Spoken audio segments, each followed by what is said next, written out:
Hello and welcome साथियों, आपका स्वागत करते हैं आपके अपने यूट्यूब चैनल में। दोस्तों, इस वीडियो में हम आप लोगों से बात करने वाले हैं कोशिका, जीवन की इकाई, cell the unit of life. एक वीडियो में ही पूरी कंप्लीट जानकारी दी हुई है जिससे कॉम्पिटिटिव एग्जाम्स में क्वेश्चंस आते हैं। और ये video A B V M U, C P P net, K G M U, S G P G I entrance exam के लिए बहुत ही इम्पॉर्टेंट होने वाली है। तो बहुत से स्टूडेंट्स का क्वेश्चन रहता था, वो बार बार कमेंट कर रहे थे कि सर कोई क्लास चलवाइए। तो ये क्लास उन्हीं लोगों के लिए है जो मैंने जो अभी ऊपर बोला, A B V M U, C P P net, K G M U, S G P G I entrance exam की तैयारी कर रहे हैं, उन्हीं से रिलेटेड है। इस पोर्शन में हम थ्योरी पर बात करेंगे, लेकिन अगले वीडियो में अगर आपका डिमांड होगा तब हम ऑब्जेक्टिव क्वेश्चंस लेकर आएंगे, एमसीक्यू लेकर आएंगे। अदरवाइज ये थ्योरेटिकल पोर्शन ही होगा। ठीक है, चलिए सीधे चलते हैं वीडियो पर। जो क्वेश्चंस हमने बनाए हुए हैं, तो इस वीडियो में आप लोगों से बात करना है, मुझ पे चलते हैं उस टॉपिक पर।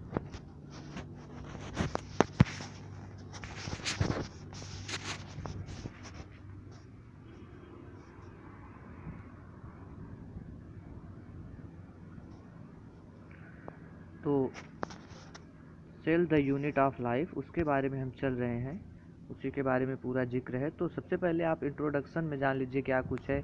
और बहुत से स्टूडेंट्स का कमेंट आ रहा था कि सर हिंदी में बताइए। एक वीडियो मैंने बनाया हुआ था तो उसमें हिंदी पर ज़्यादा जोर दिया गया था, तो इसीलिए यह वीडियो हिंदी में है।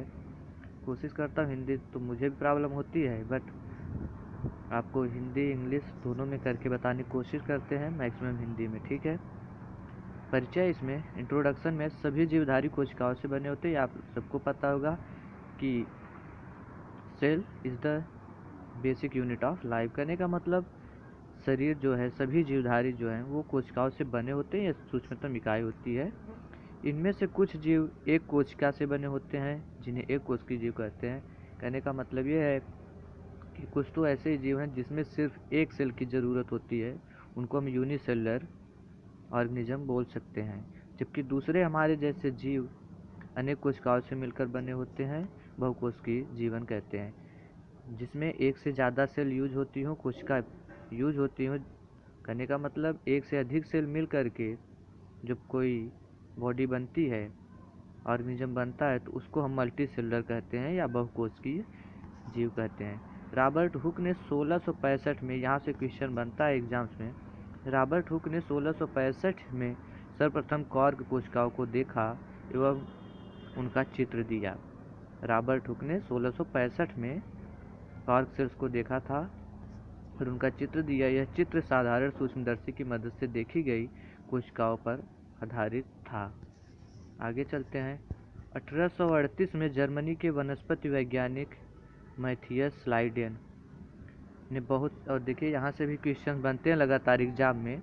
1838 में जर्मनी के वनस्पति वैज्ञानिक मैथियस लाइडेन ने बहुत सारे पौधों के अध्ययन के बाद पाया कि वे पौधे विभिन्न प्रकार की कोशिकाओं से मिलकर बने होते हैं जो पौधों में ऊतकों का निर्माण करते हैं। कहने का मतलब जब सेल्स आपस में जुड़ती हैं तो उससे हमारा बनता है टिश्यू, हिंदी में उसको ऊतक बोलते हैं। ठीक है, आगे लगभग इसी समय 1839 में एक ब्रिटिश प्राणी वैज्ञानिक, कहने का मतलब जूलॉजिस्ट, थियोडोर स्वान ने विभिन्न जंतु कोशिकाओं का अध्ययन किया। स्लाइडेन और स्वान दोनों को आप याद रखिएगा। स्लाइडेन जो है ये बॉटनिस्ट थे और थियोडोर स्वान ये जूलॉजिस्ट थे। ठीक है, स्लाइडेन व स्वान के संयुक्त रूप से कोशिका सिद्धांत को प्रतिपादित किया। स्लाइडेन और स्वान ने आपस में मिल करके सेल थ्योरी दिया, कोशिका सिद्धांत दिया। ठीक है, यद्यपि इनका सिद्धांत यह बताने में असफल रहा कि नई कोशिकाओं का निर्माण कैसे होता है। पहली बार रूडोल्फ विर्चो, यहाँ गलत लिखा है, विचो लिखा है तो विर्चो होना चाहिए, जहाँ तक कि मैंने इंग्लिश में पढ़ा है। तो पहली बार रूडोल्फ विर्चो ने स्पष्ट किया कि कोशिका विभाजित होती हैं और नई कोशिकाओं का निर्माण पूर्व स्थित कोशिकाओं के विभाजन से होता है। ठीक है, रूडोल्फ विर्चो ने बताया जो नई सेल्स होती हैं वो पुरानी सेल्स के ब्रेकडाउन से बनती हैं। कहने का मतलब पुरानी कोशिकाएं जो होती हैं वही नए कोशिकाओं के निर्माण में सहायक होती हैं। इसको अलग से बोला जा सकता है ओमनिस, इंग्लिश में सिद्धांत है ओमनिस सेलुला ई सेलुला। ठीक है, तो ये सिद्धांत हुआ। आगे चलते हैं। इन्होंने स्लाइडेन व स्वान की कल्पना को रूपांतरित कर नई कोशिका सिद्धांत को प्रतिपादित किया। वर्तमान समय के परिप्रेक्ष्य में कोशिका सिद्धांत निम्नवत है। कहने का मतलब स्लाइडेन और स्वान, स्लाइडेन बॉटनिस्ट थे, वनस्पति वैज्ञानिक थे, और स्वान जूलॉजिस्ट, जंतु विज्ञान से रिलेटेड हैं। तो दोनों के बातों को ध्यान में रखते हुए रुडोल्फ विर्चो ने क्या किया, आपका कोशिका सिद्धांत दिया, सेल थ्योरी दिया, जिसके अंतर्गत कुछ बातें हैं। आप देखिए, सभी जीव कोशिका व कोशिका उत्पाद से बने होते हैं। कहने का मतलब कोशिका से बने होते हैं या उसके जो ब्रेकडाउन होने पर जो मटेरियल बनते हैं उससे बने होते हैं। ठीक है, सभी जीवों की बुनियादी इकाई कोशिका। कहने का मतलब वही मतलब है, cell is the basic unit of life. सभी कोशिकाएं पूर्व स्थित कोशिकाओं से निर्मित होती हैं, ये तो पहले ही बता दिया मैंने। प्रत्येक कोशिका के भीतर एक सघन झिल्ली युक्त संरचना मिलती है जिसको केंद्रक कहते हैं।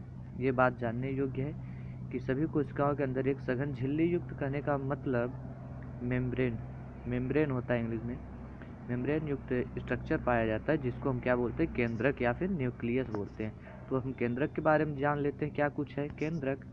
केंद्रक में आनुवांशिक पदार्थ डीएनए होता है। जिस कोशिका में झिल्ली युक्त केंद्रक न्यूक्लियर मेम्ब्रेन होता है उसे यूकैरियोटिक कहते हैं। ठीक है, कहने का मतलब केंद्रक में तो आनुवांशिक पदार्थ जो होगा वो डीएनए होता ही है, लेकिन जिसमें न्यूक्लियर मेम्ब्रेन पाया जाएगा उसे यूकैरियोट बोलेंगे।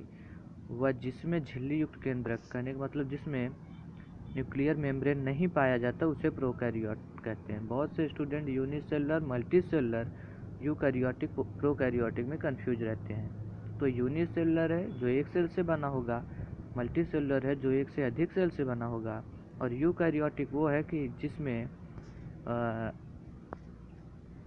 कोशिका में जब न्यूक्लियर मेम्ब्रेन होगा तो वहाँ यूकैरियोटिक होगा, और जहाँ पर न्यूक्लियर मेम्ब्रेन नहीं होगा उसे प्रोकैरियोटिक कहते हैं। ठीक है, यूकैरियोटिक कोशिकाओं में केंद्रक के अतिरिक्त अन्य झिल्ली युक्त विभिन्न संरचनाएं मिलती हैं जो कोशिकांग ऑर्गेनेल्स कहलाती है, जैसे अंतःप्रद्रव्य जालिका जिसको हम एंडोप्लाज्मिक रेटिकुलम बोलते हैं, सूत्र कणिकाएँ माइटोकॉन्ड्रिया बोलते हैं, सूक्ष्म माइक्रोबॉडीज बोलते हैं, गॉल्जी सम्मिश्र लयनकार जिसको लाइसोसोम कहते हैं, वह रसधानी जिसको हम वैक्यूल बोलते हैं।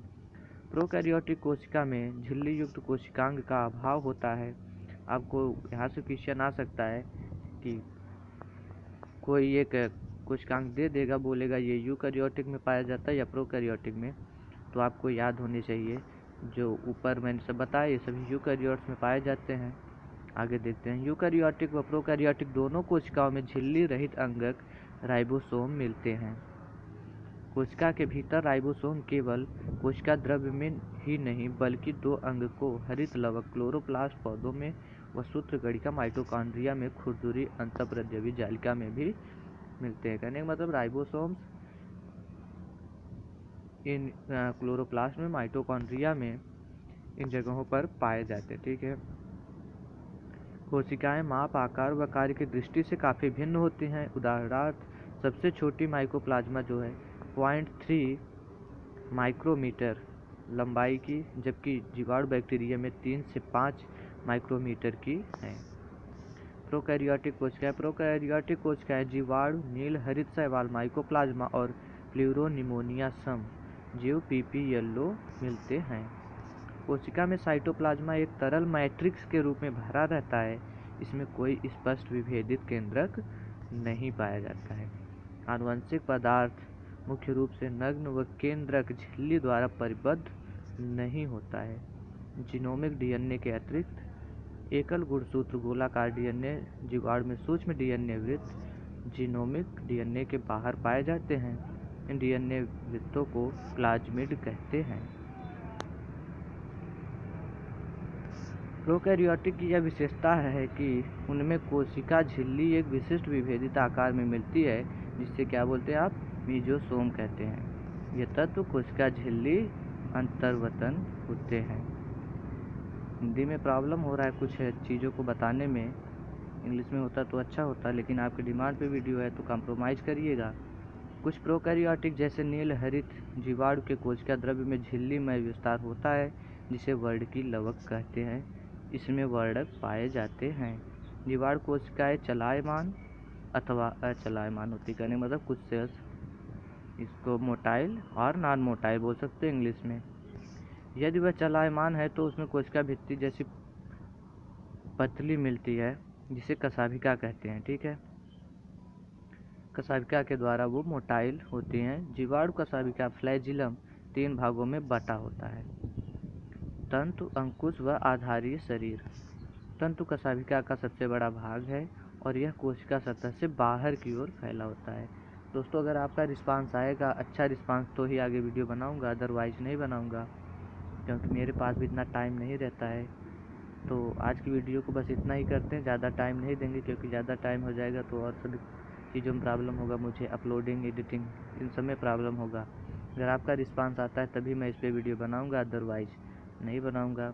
तो आशा करता हूँ वीडियो आपको अच्छा, बाकी अगर आपकी डिमांड रहेगी तो वीडियो आगे भी कंटिन्यू रहेगी। शाम तक देने की कोशिश करूँगा दूसरा वीडियो। अगर रिस्पांस नहीं आता है तो कोई बात नहीं। आशा करता हूँ वीडियो आपको अच्छा लगा होगा। अगर वीडियो अच्छा लगा तो लाइक कर दीजिएगा, चैनल को सब्सक्राइब कर लीजिएगा और इसकी पीडीएफ के लिए टेलीग्राम का ग्रुप होगा डिस्क्रिप्शन बॉक्स में, उसको ज्वाइन कर लीजिएगा। वहाँ से आपको इसकी पीडीएफ भी मिल जाएगी। बेल आइकन को प्रेस करके रखिएगा। Okay, thanks for watching this video.